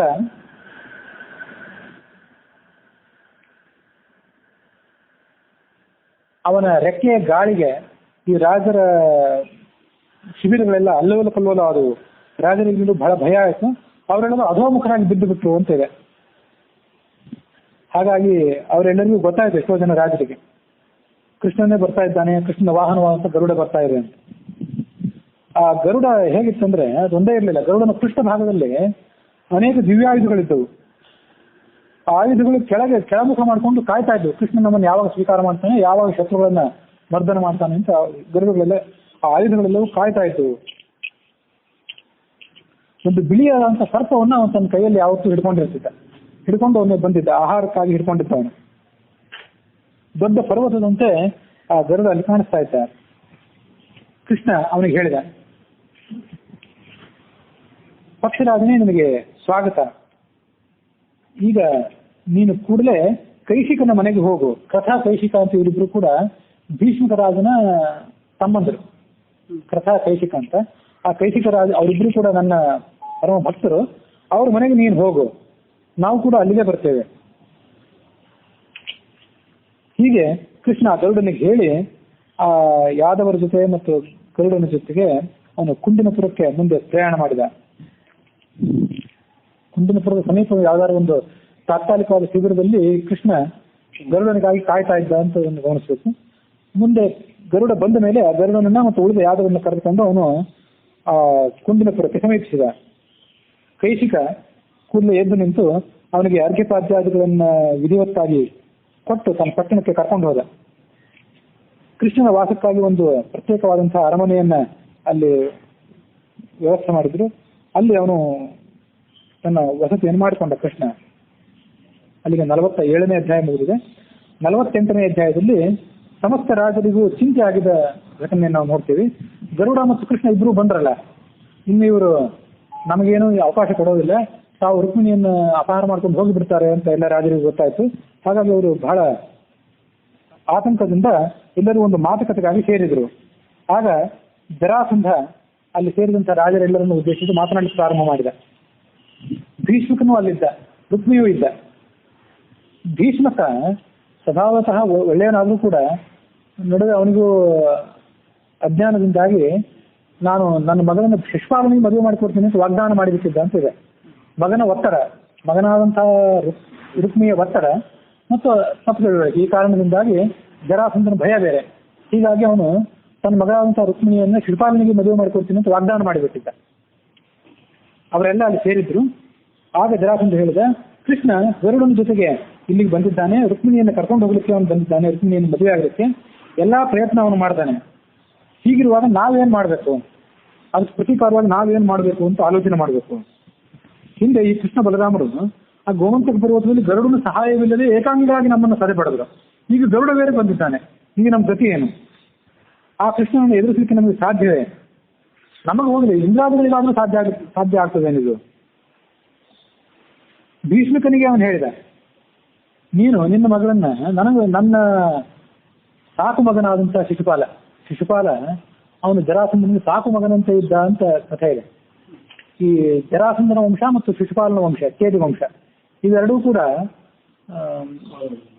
ಯದುವಂಶದ ಕೌಲುಗಳೇ. ಯದುವಂಶದ ಕೌಲುಗಳಾದ್ರಿಂದ ಶಿಶುಪಾಲನ ಅಪ್ಪನಾದಂಥ ದಮಘೋಷ ಶಿಶುಪಾಲ ಹುಟ್ಟಿದ ಕೂಡಲೇ ಜರಾಸಂಧನ ಬಳಿಗೆ ಅವನು ಕರ್ಕೊಂಡು ಹೋದ. ಇವನು ನಿನ್ನ ಮಗನಂತೆ, ಇವನನ್ನು ನೀನು ನೋಡ್ಕೊಳ್ಬೇಕು, ಇವನಿಗೆ ಎಲ್ಲಾ ತರದ ಕ್ಷೇಮವನ್ನು ನೀನು ಮಾಡಬೇಕು ಅಂತ ಕೇಳ್ಕೊಂಡಿದ್ದ. ಆಯ್ತು, ನನ್ನ ಮಗನಂತೆ ಇವನು ಅಂತ ಅವನು ಹೇಳಿದ್ದ. ಮಗನ ಮದುವೆಗಾಗಿ ಅಷ್ಟು ಅವನು ಸಂಭ್ರಮಿಸಿದ್ದ.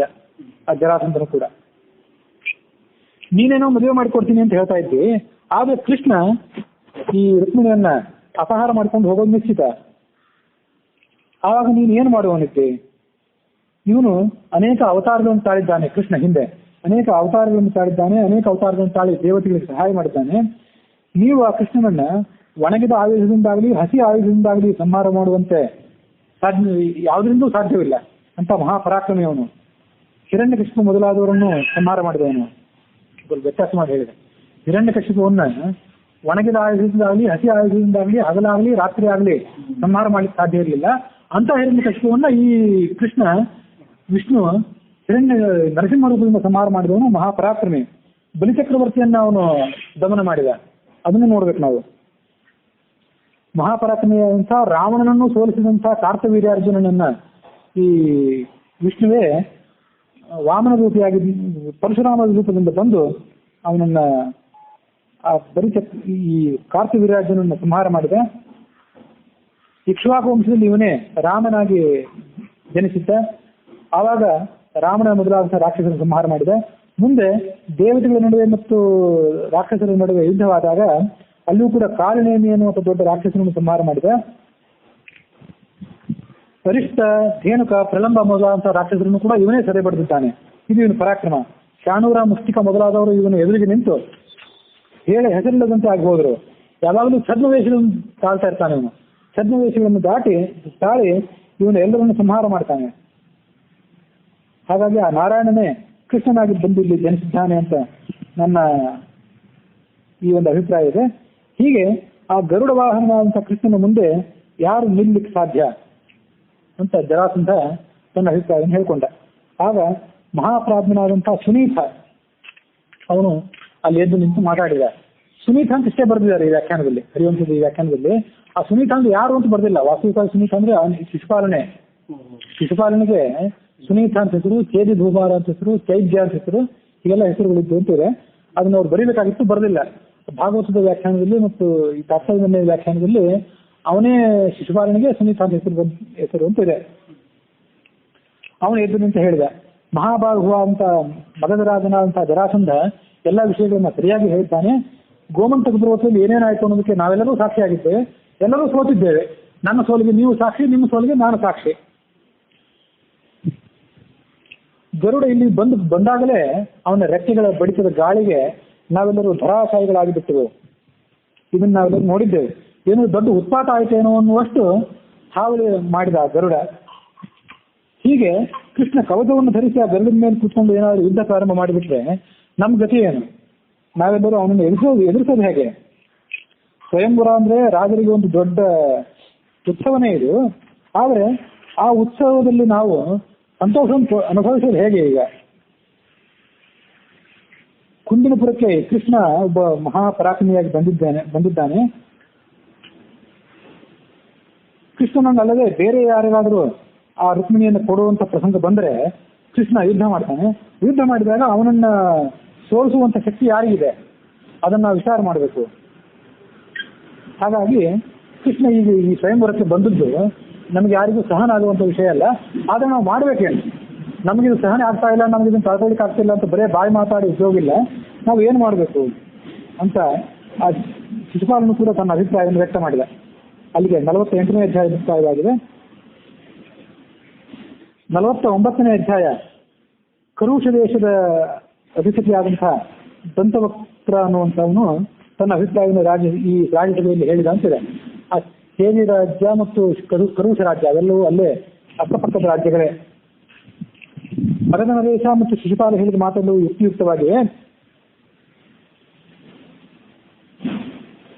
ಈ ಕೃಷ್ಣನನ್ನ ನಾವು ಹೇಗೆ ಎದುರಿಸೋದು ಅಥವಾ ಕೃಷ್ಣನನ್ನು ದ್ವೇಷ ಮಾಡೋದಾದ್ರೂ ಹೇಗೆ? ಯಾಕೆಂದ್ರೆ ನಾವೆಲ್ಲರೂ ಇಲ್ಲಿ ಯಾತಕ್ಕಾಗಿ ಬಂದಿದ್ದೆವು, ಕೃಷ್ಣನು ಅದೇ ಕಾರಣಕ್ಕಾಗಿ ಇಲ್ಲಿ ಬಂದಿದ್ದಾನೆ. ರುಕ್ಮಿಣಿಯ ಸ್ವಯಂವರದಲ್ಲಿ ಪಾಲ್ಗೊಳ್ಳಬೇಕು ಅಂತ ನಾವೆಲ್ಲರೂ ಇಲ್ಲಿ ಬಂದಿದ್ದೇವೆ, ಕೃಷ್ಣನು ಅದೇ ಕಾರಣಕ್ಕಾಗಿ ಬಂದಿದ್ದೇವೆ. ಗೋಮಂತ ಪರ್ವತವನ್ನು ನಾವೆಲ್ಲರೂ ಒಟ್ಟಿಗೆ ಮುತ್ತಿಗೆ ಹಾಕಿದ್ವಿ, ಆದ್ರೆ ಎಲ್ಲರೂ ಒಟ್ಟಿಗೆ ಸೋತೀವಿ. ಅದಕ್ಕೆಲ್ಲರೂ ನಾವು ಸಾಕ್ಷಿಗಳಾಗೇ ಇದ್ದೇವೆ.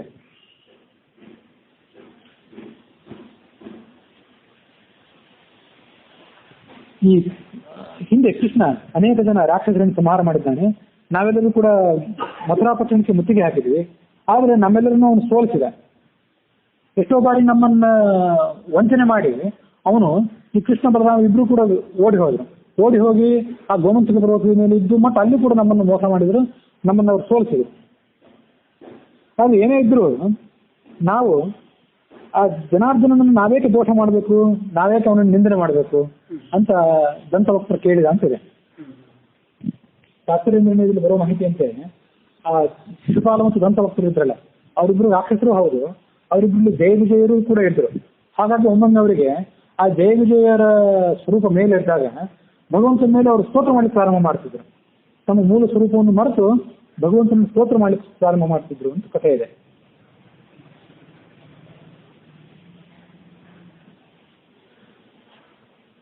ಶಿಶುಪಾಲ ದಂತವಕ್ತರು ಕೂಡ ಮಾತಾಡಿದ್ರು. ಆ ಸುನೀತ ಅನ್ನೋದು ಶಿಶುಪಾಲನಿಗೆ ನಾಮಾಂತರ ಅಂತ ತಾತ್ಪರ್ಯದ ಮೇಲೆ ವ್ಯಾಖ್ಯಾನದಲ್ಲಿ ಆ ಕಥೆ ಇದೆ. ಸ್ವಯಂವರ ಅನ್ನೋದೊಂದು ದೊಡ್ಡ ಉತ್ಸವ ಇದೆ, ಎಲ್ಲ ರಾಜರು ಆನಂದದಿಂದ ಭಾಗವಹಿಸಬೇಕು.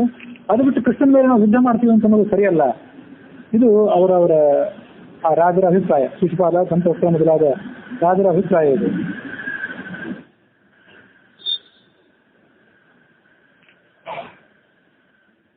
ಕೃಷ್ಣನ ಮೇಲೆ ದ್ವೇಷ ಸಾಧಿಸೋದನ್ನು ಬಿಟ್ಟು ಬಿಡೋಣ, ಇನ್ನು ಮೇಲೆ ಕೃಷ್ಣನ ಮೇಲೆ ನಾವು ಪ್ರೀತಿಯನ್ನು ಸಾಧಿಸೋಣ. ಯಾಕಂದ್ರೆ ಕೃಷ್ಣನು ಇಲ್ಲಿ ಬಂದದ್ದು ಕನ್ಯಾ ನಿಮಿತ್ತವಾಗಿ. ಹಾಗಿರುವಾಗ ಅವನ್ಯಾಕೆ ಯುದ್ಧ ಮಾಡ್ತಾನೆ? ನಾವು ಕಾಲಕ್ಕೆ ಯುದ್ಧಕ್ಕೆ ಹೋದ್ರೆ ಅವನು ಯುದ್ಧಕ್ಕೆ ಬರ್ತಾನೆ, ನಾವೇ ಯುದ್ಧ ಮಾಡಿದ್ರೆ ಅವನು ಸುಮ್ಮನೆ ಇರ್ತಾನೆ.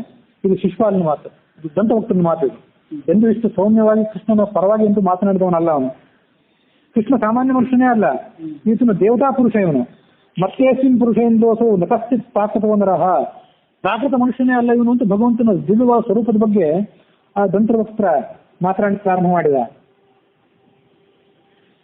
ತಥಾ ವಯೋಸ್ಯ ದರ್ಶನೆ ಭವೇತ್ ಕದಾಚಿತ್ ಊರ್ಜಿತ ಅಮುಷ್ಯ ಭಕ್ತಿರನ್ಯಥಾ ಪುನಃದಾಯತೆ ಕೃತ.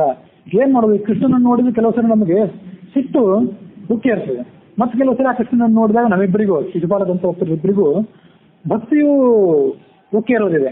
ಯಾಕೆ ಹೀಗಾಗ್ತದೆ ಮಾತ್ರ ಗೊತ್ತಿಲ್ಲ. ನಕಾರಣಂತ ವಿದ್ಮಹೆ ದಂತವಕ್ತರು ಹೇಳಿದ ಮಾತು ಇಬ್ರು ಒಟ್ಟಿಗೆ ಹೇಳಿದ್ರು ಅಂತ ತಾತ್ಪರ್ಯ ನಿರ್ಣಯ.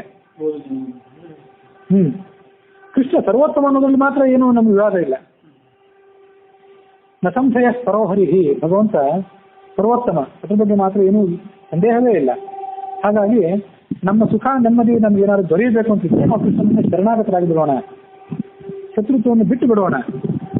ಇಲ್ಲದೇ ಇದ್ರೆ ನಮಗೆ ಏನೂ ಒಳ್ಳೇದಾಗೋದಿಲ್ಲ ಅಂತ ಶಿಶುಪಾಲ ದಂತವಕ್ತರಿಬ್ರು ಹೇಳಿದರು. ಜರಾಸಂಧನಿಗೆ ಮಾತ್ರ ಭಯಂಕರ ಸಿಟ್ಟು ಬಂತು.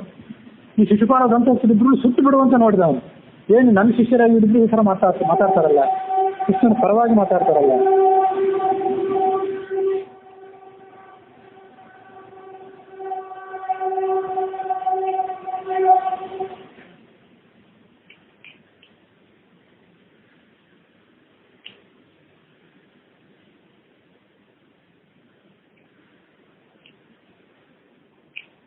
ಹೀಗೆ ಆ ದಂತವಕ್ರ ಮಾತಾಡಿ ವಿಶ್ರಾಂತಿ ತಗೊಂಡ ಬಳಿಕ ಕಾಲು ಎದ್ದು ನಿಂತ.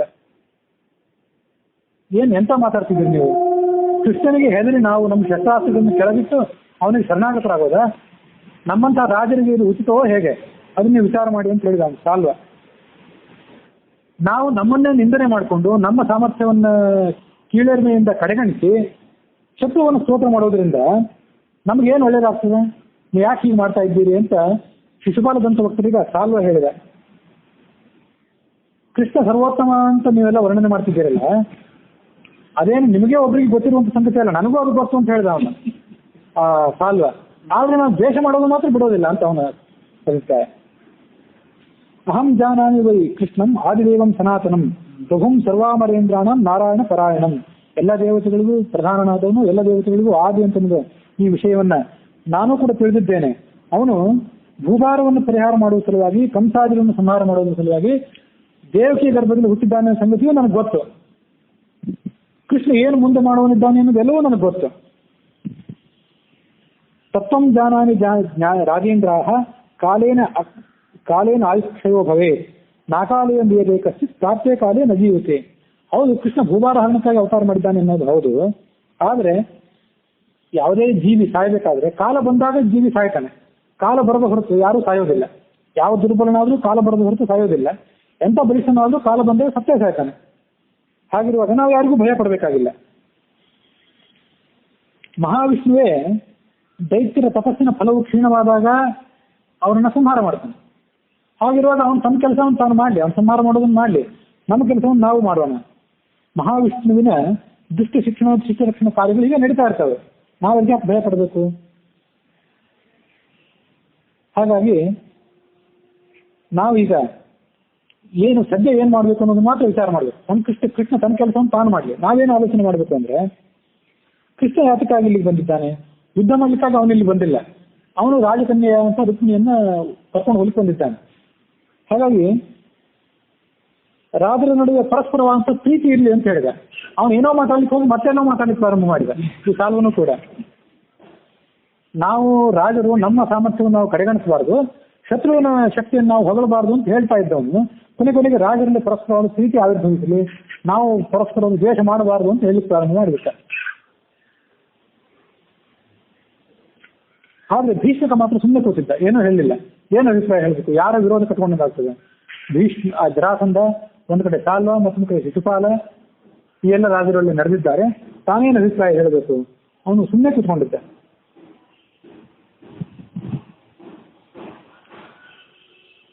ಸಾಲ್ವ ಎದ್ದು ನಿಂತ ಶಾಸ್ತ್ರೀಯ ಬರುವಂತೆ. ಜರಾಸಂಧನನ್ನ ನೋಡಿದ ಅವನು ಶಿಶುಪಾಲ ದಂತವಸ್ತುರನ್ನು ಅಪಹಾಸ ಮಾಡಿದ. ಕೃಷ್ಣ ಸ್ವಯಂ ಹರಿ ಅನ್ನೋದು ಗೊತ್ತು, ನಮ್ಗೇನು ಗೊತ್ತಿಲ್ಲದ ವಿಷಯ ಅಲ್ಲ ಅದು. ನಮಗೆ ಧರ್ಮ ಏನು? ಕೃಷ್ಣನ ದ್ವೇಷ ಮಾಡೋದೇ ನಮ್ಮ ಧರ್ಮ. ನಾವು ನಮ್ಮ ಧರ್ಮವನ್ನೇ ಪಾಲನೆ ಮಾಡಬೇಕು, ಅದ್ರ ಮೂಲಕ ನಮಗೆ ಸದ್ಗತಿ. ಸಾಲ್ವನ ದೃಢವಾದ ನಿರ್ಧಾರ. ಇಷ್ಟೆಲ್ಲ ಸಾಲ್ವ ಹೇಳಿದ ಮೇಲೆ ರುಕ್ಮಿ, ದಂತವಕ್ತ, ಶಿಶುಪಾಲ ಎಲ್ಲರೂ ಕೂಡ ಒಪ್ಕೊಂಡ್ರು. ಹೌದು, ಸರಿ ಇದೆ, ಸಾಲ್ವ ಹೇಳೋ ಮಾತು ಸರಿ ಇದೆ, ನಾವು ಯುದ್ಧ ಮಾಡೋಣ. ತಾತ್ಪರ್ಯದಲ್ಲಿ ಹೇಳಿದಂತೆ ಯುದ್ಧ ಮಾಡೋಣ ಅಂತ ಹೇಳಿದ್ರು. ಹರಿವಂಶದಲ್ಲಿ ಬಂದಂತೆ ಯುದ್ಧ ಮಾಡೋದು ಬೇಡ ಅಂತ ಅವರು ಆಲೋಚನೆ ಮಾಡಿದರು. ಸದಾ ಪ್ರತೀಪಕಾರಿಣವು ಭವಾವ ಕೃಷ್ಣ ಇತ್ಯಪಿ ಗುರೋಃ ಪ್ರಸಾದ ಮಾತ್ಮತಾಂ ಕರೋಷ ಚೇದಿ ಭೂಭೃತವು. ಶಿಶುಪಾಲದಂತ ಒಬ್ಬರಿದ್ರು ಈ ಒಂದು 5 ನಿಮಿಷದ ಹಿಂದೆ ನಾವು ಕೃಷ್ಣನಿಗೆ ಎಷ್ಟೋ ಸರಿ ಭಕ್ತಿಯನ್ನು ಮಾಡ್ತಿರ್ತೀವಿ. ಯಾಕೆ ಭಕ್ತಿಯನ್ನು, ಯಾವಾಗ ಭಕ್ತಿಯನ್ನು ಮಾಡ್ತೀವಿ, ಯಾವಾಗ ದ್ವೇಷ ಮಾಡ್ತೀವಿ ಅಂತ ನಮಗೆ ಗೊತ್ತಾಗೋದಿಲ್ಲ ಅಂತ ಹೇಳಿದ್ರು. ಈಗ ಮಾತ್ರ ಒಮ್ಮೆ ಇದ್ದಕ್ಕಿದ್ದಂತೆ ಅವರ ಪರಾಕ್ರಮ ಉಕ್ಕೇರಿ ನಾವು ಕೃಷ್ಣನಿಗೆ ಯಾವಾಗಲೂ ವಿರೋಧವನ್ನೇ ಮಾಡೋಣ, ಕೃಷ್ಣನ ದ್ವೇಷವನ್ನೇ ನಾವು ಮಾಡೋಣ ಅಂತ ಪ್ರತಿಜ್ಞೆ ಮಾಡಿದ್ರು. ಪ್ರತಿಜ್ಞೆ ಮಾಡಿ ಜರಾಸಂಧನ ಪ್ರೀತಿಗೆ ಪಾತ್ರರಾದರು. ಕೆಲವು ನಿಮಿಷದ ಹಿಂದೆ ಜರಾಸಂಧ ಅವರನ್ನು ಸಿಟ್ಟಿನ ದೃಷ್ಟಿಯಿಂದ ನೋಡಿದ್ದೆ. ಆ ಜರಾಸಂಧನ ಸಿಟ್ಟನ್ನು ಪ್ರಣಿಸಿ ಅವನ ಅನುಗ್ರಹಕ್ಕೆ ಪಾತ್ರರಾದರು. ಗುರೋಹೋ ಪ್ರಸಾದ ಮಾತ್ಮತ. ಜರಾಸಂಧ ಅವರಿಗೆಲ್ಲ ಗುರು. ದುಷ್ಟರಾದಂಥ ರಾಜರಿಗೆಲ್ಲರಿಗೂ ಜರಾಸಂಧ ಗುರು.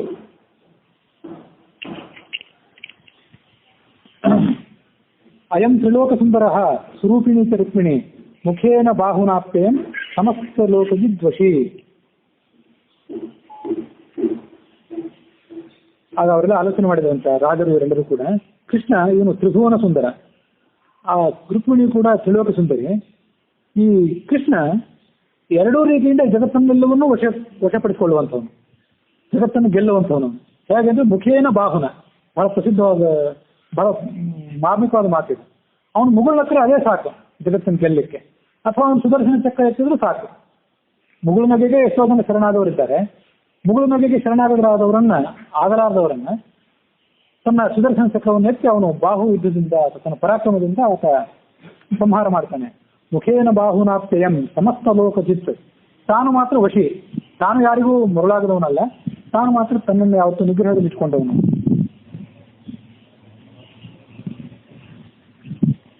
ಸಮಸ್ತ ವೇದಿನಾಂಬರಂ ಜಿತಾರಿ ಮಗ್ರಿ ರೂಪಿಣಂ ಸಮಸ್ತ ಯೋಷಿತಾಂಬರ ವ್ರಜೇತ ರುಕ್ಮಿಣಿ ಧ್ರುವಂ. ಆ ರಾಜರಿಗೆ ಗೊತ್ತು ಕೃಷ್ಣನಿಗೆ ಸರಿಯಾದಂತ ಎದು ಅಂದ್ರೆ ರುಕ್ಮಿಣಿ, ಆ ರುಕ್ಮಿಣಿಗೆ ಸರಿಯಾದಂತ ವರ ಅಂದ್ರೆ ಕೃಷ್ಣ ಅಂತ ಅವ್ರಿಗೆ ಗೊತ್ತು. ಅವರೇ ಅಲ್ಲಿ ಒಮ್ಮೆ ಯುದ್ಧ ಮಾಡ್ಬೇಕು ಅಂತಿದ್ದಾರೆ, ಮತ್ತೊಂದ್ಸಲ ಕೃಷ್ಣನ ಗುಣಗಾನವನ್ನು ಮತ್ತೊಂದು ರುಕ್ಮಿಣಿಯ ಗುಣಗಾನವನ್ನು ಮಾಡ್ತಾ ಇದ್ದಾರೆ. ಇವನು ಸರ್ವಜ್ಞನಾದವನು, ಮಹಾಪರಾಕ್ರಮಿಯಾದವನು, ಮತ್ತು ರುಕ್ಮಿಣಿ ಎಲ್ಲ ಸ್ತ್ರೀಯರಲ್ಲೂ ಶ್ರೇಷ್ಠರಾದವನು. ಹೀಗೆ ಅವರ ವರ್ಣನೆಯನ್ನು ಅವರೇ ಮಾಡ್ತಿದ್ದಾರೆ, ಆ ರುಕ್ಮಿಣಿ ಮತ್ತು ಕೃಷ್ಣದ ವರ್ಣನೆಯನ್ನು. ಕೃಷ್ಣ ರುಕ್ಮಿಣಿಯನ್ನು ವರಿಸಿಬಿಟ್ರೆ ನಮ್ಮ ಗತಿ ಏನು? ನಾವು ನಮ್ಮ ಮರ್ಯಾದೆಯನ್ನು ಬಿಟ್ಟುಕೊಡ್ಬೇಕಾಗ್ತದೆ. ನಮ್ಮ ಬಾಣಗಳಿಂದ ನಾವು ಕೃಷ್ಣನಿಗೆ ಏನೂ ಮಾಡ್ಲಿಕ್ಕೆ ಸಾಧ್ಯ ಇಲ್ಲ. ಕಡೆ ಹರಿವಂಶದಲ್ಲಿ ಭೀಷ್ಮಕ ಆಡಿದ ಮಾತನ್ನ ಕೆಲವೊಂದು ನೋಡ್ಬೇಕು. ತನ್ನ ಮಗನ ಬಗ್ಗೆ ಅವನಿಗೆ ದೊಡ್ಡ ಚಿಂತೆ. ಮಗ ಏನ್ ಮಾಡಿಬಿಡ್ತಾನೋ, ಯಾವಾಗ ಕೃಷ್ಣನಿಗೆ ಮದುವೆ ಮಾಡಿಕೊಡ್ತಾನೋ, ಶಿಶುಪಾಲನಿಗೆ ಮದುವೆ ಮಾಡಿಕೊಡ್ತಾನೋ, ಯಾರ ಕೈ ಮೇಲಾಗ್ತದೆ ಅಂತ ಆ ಭೀಷ್ಮಕನಿಗೆ ದೊಡ್ಡ ಚಿಂತೆ. ಅವನು ಹೇಳಿದ, ನನ್ನ ಮಗ ಮಹಾ ತರ್ಪಿಷ್ಠ, ಅವನು ದುರಭಿಮಾನಿ, ಕೃಷ್ಣನ ಬಗ್ಗೆ ಸ್ವಲ್ಪನೂ ಅವನಿಗೆ ಸಹನೆ ಇಲ್ಲ, ಈ ಯುದ್ಧದಲ್ಲಿ ಯಾರ ಬಗ್ಗೆನೂ ಅವನಿಗೆ ಭಯವೂ ಇಲ್ಲ. ಈ ಭೀಷ್ಮಕನಿಗೆ ಗೊತ್ತಿತ್ತು ಕೃಷ್ಣ ತನ್ನ ಭುಜಬಲ ಪರಾಕ್ರಮದಿಂದ ಕನ್ಯೆ ಅಪಹಾರ ಮಾಡುವುದಂತೂ ನಿಶ್ಚಿತ ರುಕ್ಮಿಣಿಯನ್ನ. ಹಾಗಾಗಿ ನಾವು ಏನು ಮಾಡಬೇಕು?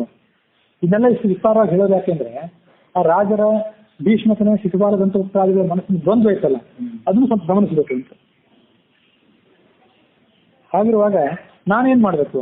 ನನ್ನ ಮಗನಾದಂತಹ ರುಕ್ಮಿ ಕೃಷ್ಣನ ಮೇಲೆ ದಂಡೆತ್ತಿ ಹೋದ್ರೆ ನಾನೇನ್ ಮಾಡಬೇಕು? ಕೃಷ್ಣನಿಗೆ ವಿರೋಧ ಮಾಡಿಬಿಟ್ರೆ ಅವನು ಸತ್ಯ ಹೋಗ್ಬಿಡ್ತಾನೆ, ನನ್ನ ಮಗನಾದಂತ ರುಕ್ಮಿ. ಯಾಕಂತಂದ್ರೆ ಕೃಷ್ಣ ಸದಾಲ ವಾಸುದೇವನನ್ನು ಹತ್ಯೆ ಮಾಡಿದ ಘಟನೆಯನ್ನು ಕೂಡ ನಾವು ನೋಡಿದ್ದೇವೆ. ಹೀಗಿರುವಾಗ ನಾನೇನು ಮಾಡಬೇಕು ಅಂತ ಅವನ ಆಲೋಚನೆ, ಆ ಭೀಷ್ಮಕ ರಾಜನ ಆಲೋಚನೆ. ಭಯಂಕರವಾದಂತಹ ಯುದ್ಧವನ್ನು ಸ್ವಲ್ಪ ನೆನಪು ಮಾಡ್ಕೊಂಡ್ರೆ ಸಾಕು, ನನ್ನ ಮನಸ್ಸೆಲ್ಲ ಶಿಥಿಲ ಆಗ್ತಾ ಇದೆ. ನಮಯ ಶತಪೂರ್ವೋ ದುಷ್ಟಪೂರ್ವ ಕುತೋಪಿವ. ಕೃಷ್ಣನಿಗೆ ಸಮಾನವಾದಂತಹ ಯಾವ ವ್ಯಕ್ತಿಯನ್ನು ಕೂಡ ನಾನು ಎಲ್ಲೂ ಕೇಳಿಯೂ ಇಲ್ಲ, ಇಲ್ಲಿ ನೋಡಿಯೂ ಇಲ್ಲ. ಹಾಗಾಗಿ ನಾನು ಏನ್ ಮಾಡಬೇಕು? ಹೀಗೆ ಆ ಭೀಷ್ಮಕ ಮನಸ್ಸಿನಲ್ಲಿ ಆಲೋಚನೆ ಮಾಡಿ ಆ ಕೃಷ್ಣನನ್ನು ನಾನು ಕವಿಮಾತುಗಳಿಂದ ವಶಪಡಿಸಿಕೊಳ್ಬೇಕು ಅಂತ ಆಲೋಚನೆ ಮಾಡಿದೆ. ಯಾಕೆಂದ್ರೆ ಇಲ್ಲಿ ತನಕ ಅವನ ತಮ್ಮಂದಿರಾದಂತಹ ಕೃತಕೈಶಿಕರ ಮಾತ್ರ ಕೃಷ್ಣನ ಬಳಿಗೆ ಹೋಗಿದ್ರು, ಅವನನ್ನು ಸ್ವಾಗತ ಮಾಡಿದ್ರು. ಇವನು ಸ್ವತಃ ಹೋಗಿರ್ಲಿಲ್ಲ. ಹಾಗಾಗಿ ತಾನು ಒಮ್ಮೆಲ್ಲಿ ಹೋಗಿಬಿಡಬೇಕು ಅಂತ ಇವರು ಆಲೋಚನೆ ಮಾಡಿದ್ರು. ಈ ಭೀಷ್ಮಕ ತನ್ನ ವಿದ್ವಾಂಸರಾದಂತಹ ಮಂತ್ರಿಗಳ ಜೊತೆ ಆಲೋಚನೆ ಮಾಡಿ ಅವನು ಸ್ವಲ್ಪ ವಿಶ್ರಾಂತಿಯನ್ನು ಸ್ವೀಕಾರ ಮಾಡಿದ. ಆ ಭೀಷ್ಮಕ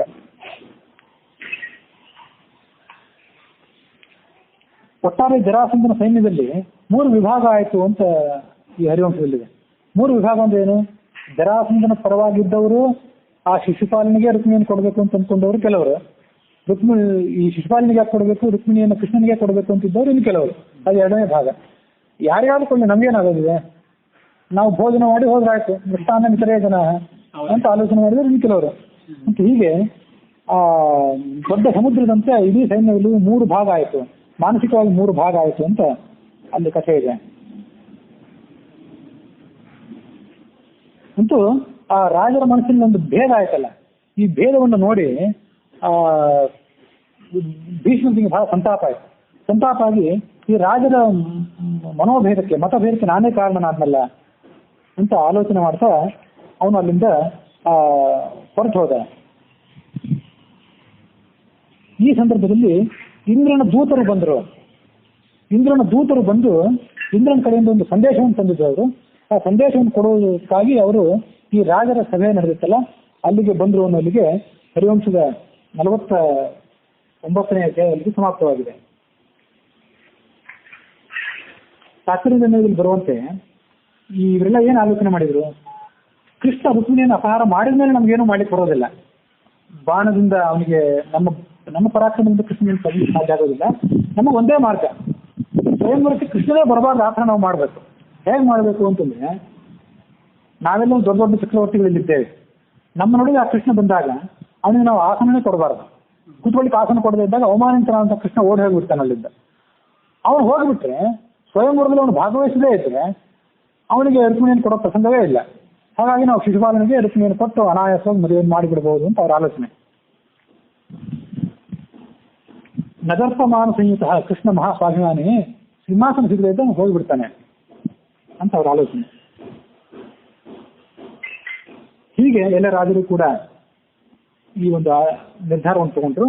ಭೀಷ್ಮಕ ರಾಜನ ತಮ್ಮಂದಿರಾದಂತಹ ಕೃತಕೇಶಿಕರು ಆ ರಾಜರ ದುಷ್ಟ ವಿಚಾರವನ್ನು ತಿಳ್ಕೊಂಡು ಅವರು ಕೃಷ್ಣನ ಬಳಿಗೆ ಹೋದರು. ಮತ್ತು ಈ ವಿಚಾರ ಭೀಷ್ಮಕರಿಗೂ ಗೊತ್ತಾಯ್ತು. ಇದೆಲ್ಲ ಹರಿವಂಶದಿಂದ ಸ್ಪಷ್ಟವಾಗಿ ಬರಲಿಲ್ಲ. ಕೃಷ್ಣನಿಗೆ ಸಿಂಹಾಸನವನ್ನು ಕೊಡದೆ ಅವಮಾನ ಮಾಡಬೇಕು ಅಂತ ಅವರು ಆಲೋಚನೆ ಮಾಡಿಕೊಂಡು ಮಾತೇ ಹರಿವಂಶದಲ್ಲಿ ಬರಲಿಲ್ಲ. ಆ ರಾಜರ ಅಂತರಂಗ ಆಗಿತ್ತು. ಅದನ್ನ ಕಥಾ, ಕೈಶಿಕ ಮತ್ತು ಈ ಭೀಷ್ಮಕ 3 ಜನ ಅಂತ ಬಂದ್ರು. ಅದನ್ನ ತಿಳ್ಕೊಂಡು ಬಹಳ ಅವರಿಗೆ ಮನಸ್ಸಿಗೆ ಸಂಕಟ ಆಯ್ತು. ಸಂಕಟ ಆಗಿ ಕೃಷ್ಣನಿಗೆ ಇದನ್ನೆಲ್ಲ ತಿಳಿಸ್ಬೇಕು, ಕೃಷ್ಣನಿಗೆ ಸರಿಯಾದ ಸರ್ಕಾರ ನಾವು ಮಾಡಬೇಕು, ಅವನಿಗೆ ಅವಮಾನ ಆಗಿರಬಾರದು, ಅದನ್ನ ಆಲೋಚನೆ ಮಾಡ್ತಾ ಅವರು ಅಲ್ಲಿಂದ ಹೋದ್ರು. ಕೃಷ್ಣನಿಗಾಗಿ ಪ್ರತ್ಯೇಕ ಅರಮನೆಯನ್ನೇ ಕಟ್ಟಿಸಿದ ಭೀಷ್ಮಕ.